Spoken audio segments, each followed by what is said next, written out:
set it straight. Take control of your mind and meditate. Let your soul gravitate to the love, y'all. People killing, people dying, children hurt and you hear them crying. Can you practice what you preach and would you turn the other cheek? Father, Father, Father, help us and some guidance from above.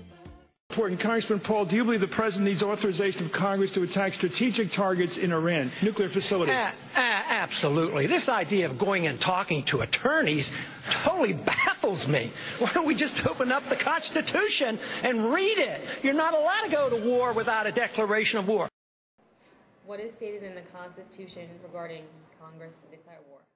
It should be a clear and definitive agreement to go to war. And the Congress should be the only ones that should have that power. Because again, they're representing the people, and it's very costly in both men and treasure to go to war. And it's something that shouldn't be done on a whim, but should be sort of, again, taking into the account that Congress is a representation of the people. In the United States, the people make up the government, and that's how it should be sort of interpreted, where Congress has the power to go to war. Hey, do you think the president should have the power to declare war, or should that be left up to Congress? Defend itself. As far as the president to have powers over Congress to declare war, I personally don't believe in it.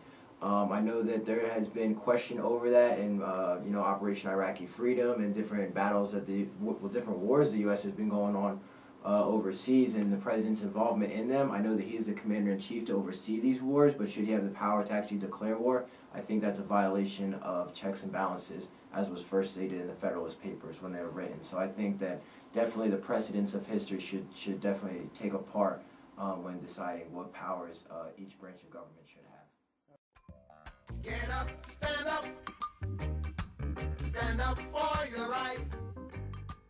Congress affirms that the authority of the President to use all necessary and appropriate force pursuant to the authorization for use of military force includes the authority of the Armed Forces of the United States to detain covered persons pending disposition under the law of war.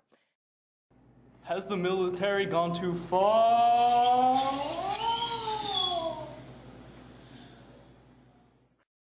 What are your views of the martial law? I believe martial law should only be called upon when total chaos or destruction or any natural disaster has been brought about. But martial law is supposed to be there as a last measure safeguard to keep communities and people safe. I think if you overuse it, it loses its importance. I do think in some instances martial law, has been used in the United States, has been used in New Jersey, but if you overuse it, it loses its power as much. Is an open plan to start using the U.S. military on the streets of America. Has today's military crossed the line when it comes to citizens' rights? Rights are really up into interpretation.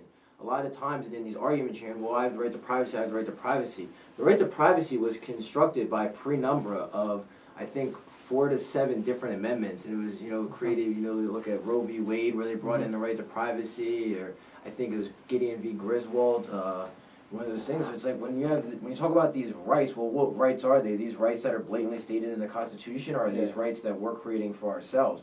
Do I think you have a right to privacy? Absolutely. But if that right is not directly stated in the Constitution, well, then it's always up to interpretation by our government.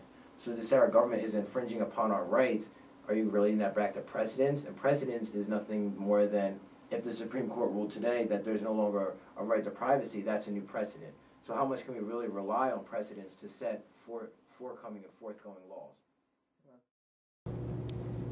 Should citizens give up their rights in time of emergencies? Well, I think martial law should be imposed in an absolute dire circumstance. For example, when there was a blackout. Remember we had blackouts some years back. Yes. You need to have curfews. You need to have ways of ensuring that the innocent are not terrorized by people who have other intentions. So then, but only on a limited basis, with checks and balances clearly there, because you never want government to get too strong or powerful. I think our founding fathers had it right. They didn't trust Congress, they didn't trust the president or the judiciary to be a power unto themselves, and wrote right into the Constitution a whole series of checks and balances to ensure that no one ever emerges with unfettered power.